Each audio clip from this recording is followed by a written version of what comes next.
പുറത്ത് നല്ല മഴയാണ്. ഞാൻ നിങ്ങളൊരു കാര്യം കാണിച്ചിട്ടോ. ഇടിയുണ്ട്, നല്ല ഇടിയുണ്ട്. നിങ്ങൾക്ക് കേൾക്കാമെന്ന് അറിയത്തില്ല, നല്ല ഇടിയുണ്ട്, നല്ല മഴയാണ്, ശക്തമായ മഴയാണ്. നിങ്ങളൊരു കാര്യം കാണിച്ചു തരാമേ. ഇടിയാകുമ്പോഴത്തേക്ക് ഇങ്ങനെ ചെറുക്കൻ അമ്മയുടെ അടുത്ത് വരും. പേടിയാ ബബുലിന്. ഇടി പേടിയാണോ?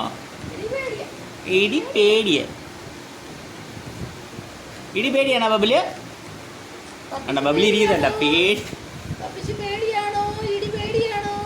ആ ഇടി പേടിയാ.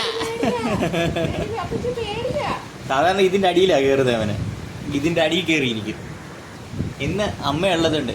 അമ്മയുള്ളപ്പോഴെല്ലാം അവൻ അമ്മയുടെ അടുത്ത് ഇടി വെട്ടുമ്പോൾ. അല്ല ബാബുല് ഇരിക്കുന്നുണ്ടോ? അവൻ പേടിച്ചിരിക്കുക ചെറുക്കൻ, കണ്ടാലേ അറിയാം. ബബ്ലുവിന് ഇടി പേടിയാണെന്ന്. ആണോ ബബ്ല?